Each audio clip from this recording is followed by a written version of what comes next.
and welcome to my book nook.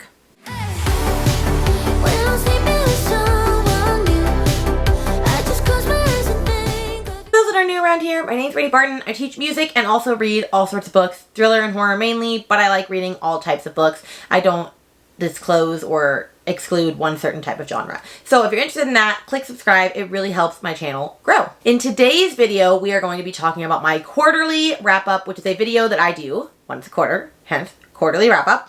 And I talk about all of my quarterly stats over the last 3 months. So I'm going to be talking about July, August, and September in this one. And then I talk about my top 5 favorite books that I read for the quarter, and then my least favorite, like 2 to 3-ish, and then 5 books that I really want to get to in the following quarter. And so I've been doing this for 2 quarters so far, so we're on quarter number 3, and yeah, that's what we're going to be talking about in this video. So if you're interested in that, stay for the rest. So we typically start this by talking about all of my stats for the quarter, and then after that we go down into favorites, least favorites, and all of that. So we're going to start with the stats. Like I said, there will be a timestamp underneath here so that if you're not interested in that, you don't have to stick around for the stats. But I'm always interested in stats of other people's. I don't know. I'm just like a data-y person when it comes to that.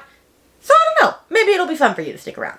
Okay, so let's talk about how many books I read for July, August, and September.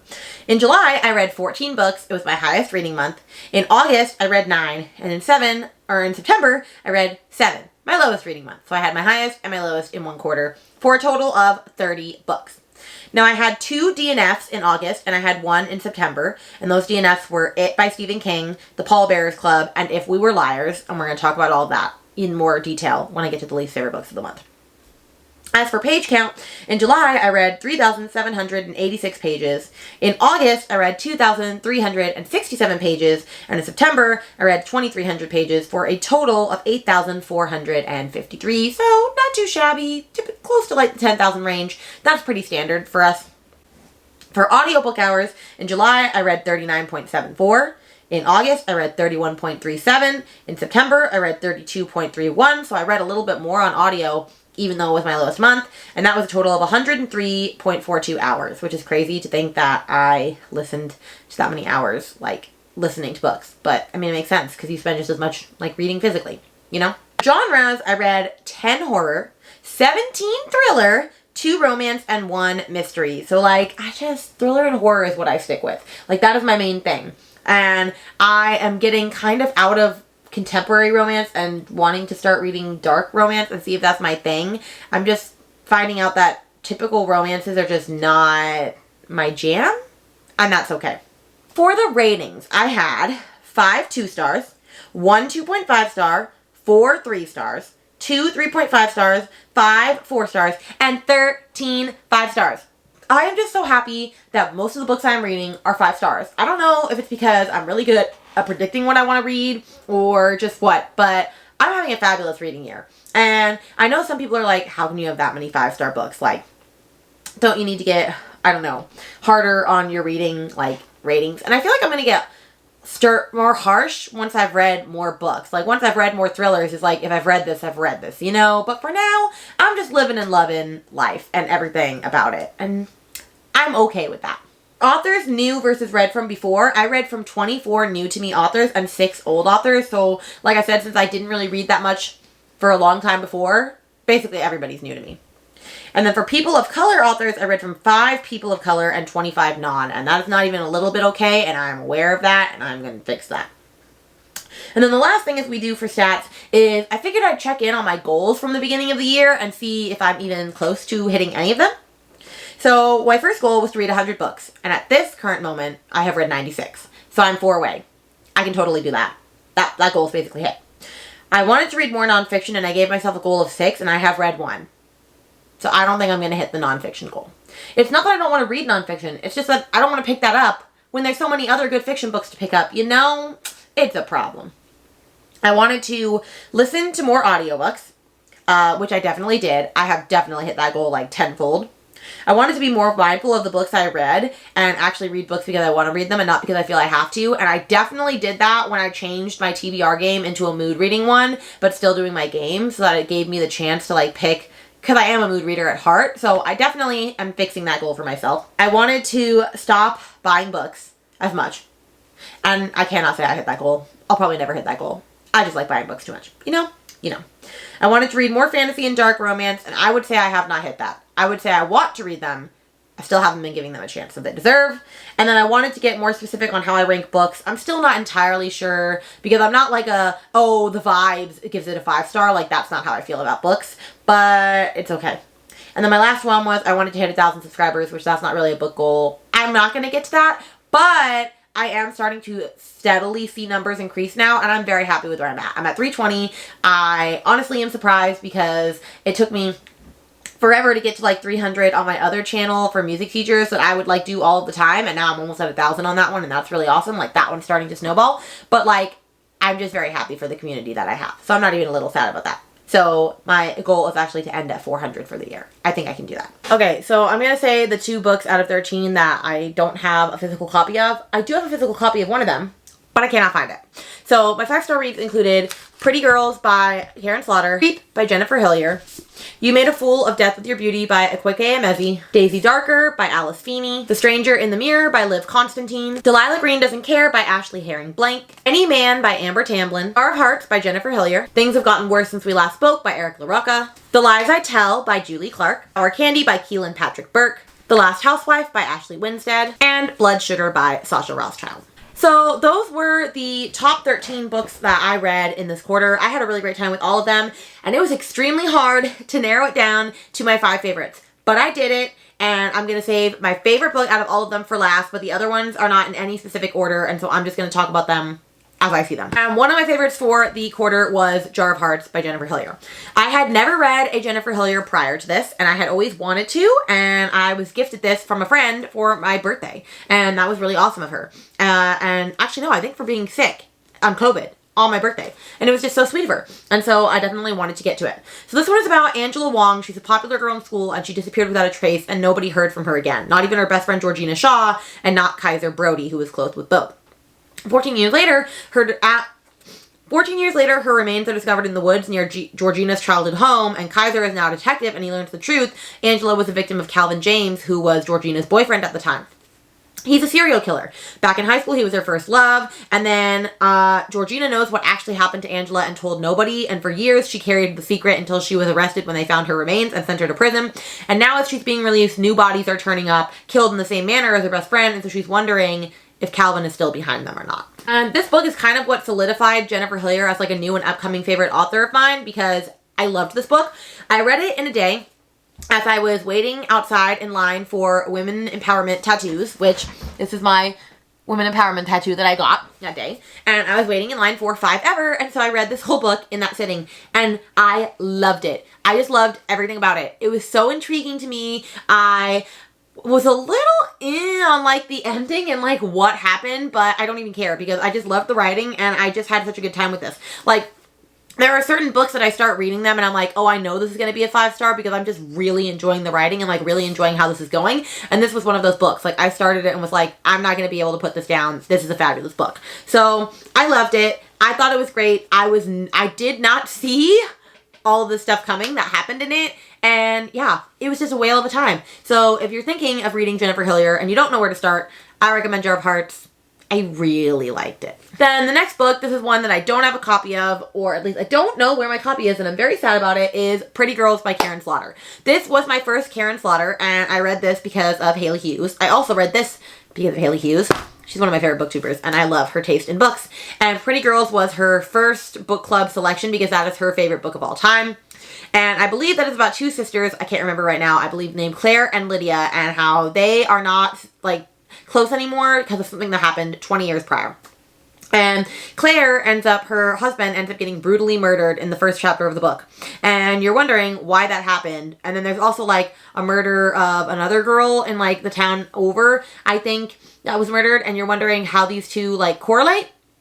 And then some stuff goes down. I will say this was a very dark, disturbing book.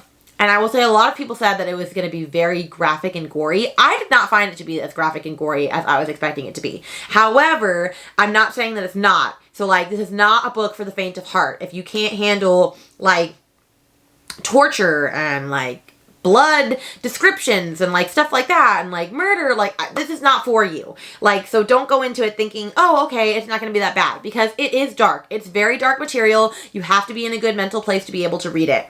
But I just really enjoyed it because, I don't know, it was just really good. The story was great. She's really good at like doing like family dynamics. Like, I loved Claire and I loved Lydia and I loved their relationship with one another. I loved the whole plot. I had no idea what was going to happen in this book and I just ate it up. I had the best time with it, and I definitely recommend it if you can handle that sort of dark material, because Karen Slaughter is very much like for not the faint of heart. But it was a great time, so you know what? I had a great time. Then we have a book that I read in September, and I loved it, and that was Daisy Darker by Alice Feeney. Now, I have read one other book from her, and it was Rock, Paper, Scissors in December of last year, and I loved that book. Oh my gosh, I loved that book. And then my mom read it and didn't like it as much as me, but you know what? That is what that is. This was so much fun. This is about Daisy Darker, and her family does not get along, and they all get together for her Nana's 80th birthday on her gothic house on this tiny tidal island. And of course, at midnight on Halloween, the grandma ends up dead, and so they have to find out what's happening because they're all starting to get picked off one by one. This is a fantastic and then there were none retelling with a very unique twist that I am not going to say what it is, because otherwise that ruins it. I really liked the writing in this. What I really liked about this is that there were poems for all of the family members, like, as they're dying off, and I just thought that was very unique. I loved the setting, that it was on, like, Halloween night. That made it a lot more spooky. I don't know. Alice Feeney just has, like, this beautiful way of writing that's, like, almost lyrical, but almost not, that I, like, just really vibe with. And so I had such a fun time with this book. And then I was not expecting any of the stuff that happened in this book to happen, and I was just like, oh my gosh. It just made me appreciate it that much more. I don't know. It was a great time. Like, I just loved this. I know I feel like I'm saying that with all these books, but if they're my top 5 of the quarter, like, I obviously loved them. So I recommend this for sure. And then I guess, like, dark books was, like, my theme for, like, this quarter, because another of my favorite 5 stars was The Last Housewife by Ashley Winstead. And we actually just had a book club discussion on this last night, because this was Haley Hughes' book club selection for that. Honestly, all of these were Haley Hughes inspired, except for this, because I wanted to read this anyway. And this was about Shay Evans and her best friend, and she ends up meeting this man. She basically ends up kind of like in this cult in college, and by senior year, only her friend Laurel escapes with her. And then 8 years later, they find out that Laurel was murdered. And so she goes back to try and find answers, and she ends up connecting with her friend from long back when, from college, that runs a podcast that is doing an episode on it, and they start to put pieces together that maybe she wasn't murdered, or maybe she wasn't killed. Like, she said she killed herself. Maybe she didn't kill herself. Maybe she was murdered. And this is like, it claims to be a cult book, but after this discussion last night, a lot of people were saying that it wasn't really a cult book. I still view it as a culty book, but I will say this is extremely trigger warning. Like, if you cannot handle dark topics, and I'm not going to say them so that I don't get banned, but like, really dark topics, this is not for you. So I'm just going to say that. It has every trigger warning basically under the sun. I loved this because this was a great book, really highlighting like the things that happen to women all the time, like the misogynistic things that men say, and like how extreme it can go. And I feel like this was a book that needed to be written, because there are people that have experienced what is going on in this book. And there are people that have experienced way lesser versions of what has happened in this book, but it's more common than you think, and I think it's a story that needs to be told. And so when I hear people say like this book was dumb and too dark and it just didn't need to go there, it 100% needed to go there, because this needed to be said. Like, I just loved this. I thought her commentary was fantastic. I just ate this up. And the other thing is, I didn't predict a single thing in this book, and there were things that I was like, oh my god, that is brilliant. I just loved this. Like, it was so much better than In My Dreams I Hold a Knife, even though I loved In My Dreams I Hold a Knife. Like, I loved that book. But this was just fantastic. I've given her a 5-star on all 3 of her books so far. She has 2 more coming out next year. She is definitely a favorite author of mine, if not one of my favorite of all time.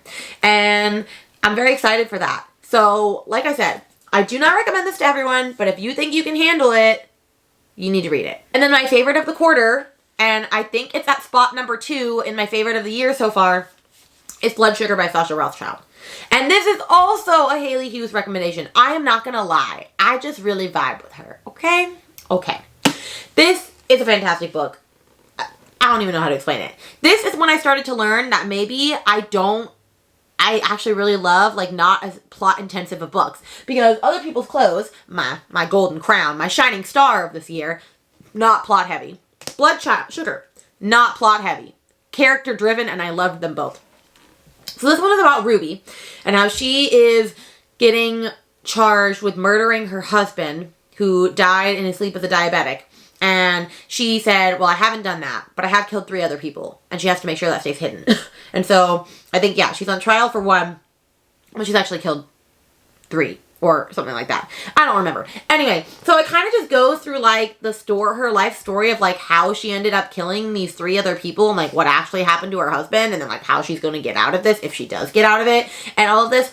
And I just loved it. I don't know. The way it was written was just so exciting.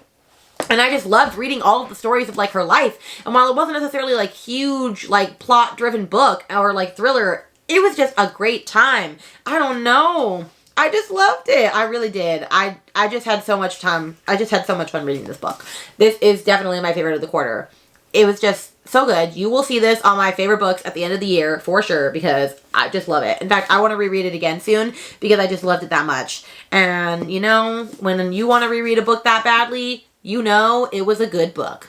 Okay, now I'm going to say my least favorite books. And I'm not going to spend a lot of time on them. I'm just going to say I didn't enjoy these books. And that's all it is. Because I'd rather spend more time talking about my favorites than talking about negatives. So as far as DNFs go, I DNF'd it, which if you watched my September wrap-up, then you know why. It was because it put me in the biggest reading slump of my entire life. So will I come back to it? I don't know. I also DNF'd The Pallbearers Club by Paul Tremblay, and I'm very sad, as I've mentioned in a wrap-up, because I bought that at full price and I hated it. I just didn't understand it. I did not enjoy it. I knew I wasn't going to like it, and I still bought it. But I already sold it. I feel much happier. And then If We Were Liars by E. Lockhart? E. Lockhart. I read that because Haley Hughes, it's her favorite YA book. And I didn't like it. It was really boring. And I made my sister tell me the ending. And I really did enjoy the ending, but it didn't enjoy it enough to make me want to read the rest of the book. So it is what it is. It was just not for me. Maybe if I had read it when I was way younger, I would have liked it, but now I'm just too old to, like, fully appreciate it. Probably. Then one of my 2 stars, then I'm just going to share all of my 2 and 2.5 stars, basically, and that's it. I read House Across the Lake by Riley Sager. It was my first Riley Sager book, and it was a 2-star because I did not like the direction it was in. It sold as a thriller, and that's not what it should have been. And it just bothered me. It's fine. I also thought the main character was extremely annoying. She was an alcoholic, and she had to have an alcoholic beverage literally on every single page. And it was just really, really freaking annoying. So I just didn't like that book. I also hated Night of the Mannequins by Stephen Graham Jones, and that's not that surprising considering I hated My Heart is a Chainsaw. That was my least favorite book of last year, and this is on my least favorites of this year. He's just not for me. I still have Only Good Indians or whatever that other book of his is, and I'm going to give him one last try. But if I don't like him after this, I'm not reading anything else, because why would I subject myself to that? Why would I subject myself to that horror? Had to take a pause because apparently my memory card was full, so I had to delete old content. Okay, then we have The Island by Adrian McKenty, and I have not read any other book by him. I have The Chain, and I will probably still read that, but I hated this. I thought he wrote about people that he shouldn't have written about, and I just thought it was very boring, and just, I didn't like it. And that's all I'm going to say on that. I also hated Dear Laura by Gemma Amor. I don't even have it anymore. I gave it to a friend that likes horror novellas and said hopefully she'll like it better than I did. I don't understand why it was written, and that's all I'm going to say about it. I just don't get why it was written. I don't like it. I also hated The Body in Question by Jill Cement, which I talked about in my September wrap-up literally the other day, so go check that out. You've probably never heard of it. I'd never heard of it before this, and you don't need to hear of it, and that's what I'm going to say on that one. And then last one, my 2.5 star was Southern Book Club's Glad to Sing Vampires by Grady Hendrix. I wanted to love that because I loved Final Girl Support Group, and I liked it. And it's Grady Hendrix, but I could not get behind this. It was disgusting horror that I did not enjoy, and it didn't even get to the vampire stuff until like 75% in, and in my opinion, that is not a good description of a book title if it's going to be about a vampire. So, you know, it is what it is. I didn't like it. It doesn't mean I won't read Grady Hendrix again, because I am reading my best friend's Exorcism this month, but I hope that's a better fit. And then we're going to finish with 5 books that I want to get to in this quarter. And I already know at least one of them, no, 2 of them I'm definitely getting to, but there are 5 that I want to get to. And so I'm going to grab those really quick and then we'll talk about them. These are in no semblance of order. These are just 5 books I really want to get to. And one is A Good Girl's Guide to Murder by Holly Jackson. I have been wanting to read this series for a while. I've heard it's like a really great YA series. And while I'm not huge on YA, I do want to give this a chance. So this one's about high school senior Andy Bell was murdered by her boyfriend Sal Singh, who killed himself. It was all anyone could talk about, and 5 years later, Pip sees how this tragedy still haunts her town. Now a senior herself, she decides to re-examine the closed case for her final project, but soon she discovers a trail of dark secrets that might prove Sal innocent, and the line between past and present begins to blur. Someone in fear of you doesn't want Pip digging around for answers, and now her own life might be in danger. And this is a trilogy, and I'm very excited to read this. So hopefully I can get to this sometime in this quarter. I also really want to read A Certain Hunger by Chelsea G. Summers. Like, I don't know. This cover is just speaking to me. I believe it's a cannibalist book. So it's about food writer Dorothy Daniels loves what she does. Discerning, meticulous, and very smart, her mastery of the culinary arts makes it likely that she could on any given night whip up a more inspired dish than any one of the chefs she writes about. She also loves sex as much as she loves food. And while she struggled to find a long-term partner that can keep up with her, she makes the best of her single life, traveling from Manhattan to Italy for a taste of both. But there's something within her that's different from everybody else, and having suppressed it long enough, she starts to embrace what makes her uniquely, terrifyingly herself. She basically, it says it's a satire of early foodieism, a critique of how gender is defined, and a showcase of virtuoso storytelling. I'm pretty sure she likes to eat the people that she sleeps with. I'm pretty sure that's what this is about. I mean, she is holding a heart, a human heart in this. I've heard this is really good, very satirical, of course, and so I'm really hoping that I can get to this super soon. And a book that has been on my radar that I definitely want to make sure I get to in this quarter is The Measure by Nikki Erlich, and I've had 1 or 2 friends say that this was just a phenomenal book. I think it's about people opening their front door, and there's this small wooden box, and in this box has a string of yarn that like holds your fate, the exact number of years you're gonna live. And so it's basically about what are you gonna do once you find out how long you have left to live, like that sort of book, which that honestly scares me. I don't like thinking about death, even though I know I'm gonna die, but it is what it is. I've heard this is just a really beautiful book, and so I want to make sure that I prioritize this month. And we have one that I am getting to in October, come hook or by crook, and it's going to happen, and that is Slewfoot by Brahm. I've definitely talked about this thousands of times before on this channel about how I want to read it, and this is going to be the time that I read it, especially with the audiobook, because there's actually someone that sings a song in this book. I'm just so excited to read this. It says it's about an ancient spirit awakens in a dark wood. The wild folk call him father, slayer, protector. The colonists call him Slewfoot, demon, devil. To Abatha, a recently widowed outcast, alone and vulnerable in her pious village, he's the only one she can turn to for help. Together, they ignite a battle between pagan and Puritan, one that threatens to destroy the entire village, leaving nothing but ashes and bloodshed in its wake. I don't know. It just speaks to me. I hope it's good. And then last one, I have to get to this because it's my favorite author, and she wrote it with another person, but I really only care that it was written by her. And that is Mad Honey by Jodi Picoult and Jennifer Finney Boylan, who I've never heard of. But I love Jodi Picoult. Obviously, she's my favorite author. And I still have to read her newest book before that, the COVID one, but I just didn't want to read it when we're still kind of in the midst of COVID. But I want to read this. And this one is about Olivia McAfee. She knows what it's like to start over. Her picture-perfect life, living in Boston, married to a brilliant cardiothoracic surgeon, raising their beautiful son Asher, was upended when her husband revealed a darker side. She never imagined she'd end up back in her New Hampshire hometown, living in the house she grew up in and taking over her father's beekeeping business. Lily Campanello is familiar with do-overs too. When she and her mom relocate to Adams, New Hampshire for her final year of high school, they both hope it'll be a fresh start. And then it's a new beginnings are exactly what Olivia and Lily need. Their paths cross when Asher falls for the new girl in school, and Lily can't help but fall for him too. Then one day, Olivia gets a phone call that Lily is dead. Asher's being questioned by the police. She's adamant that her son is innocent, but she would be lying if she didn't acknowledge the flashes of his father's temper in Ash. And as the case against him unfolds, she realizes he's hidden more than he's actually shared with her. So, of course, that's intriguing to me. I'm very excited to get to this soon. It is also a Good Morning America book club pick, so you know, it's got to be good. And that is my quarterly wrap up. I hope you enjoyed it. I want to know what books were your favorite for the quarter. What was your least favorite? What was your favorite? What were you expecting? Like, what genre did you read the most? Like, give me all the details in the comments down below. I would love to chat with you about it. And which of these 5 books that I just said I should I read next? Let a girl know. But with that, I'm going to hopefully see you in another video super soon. Bye!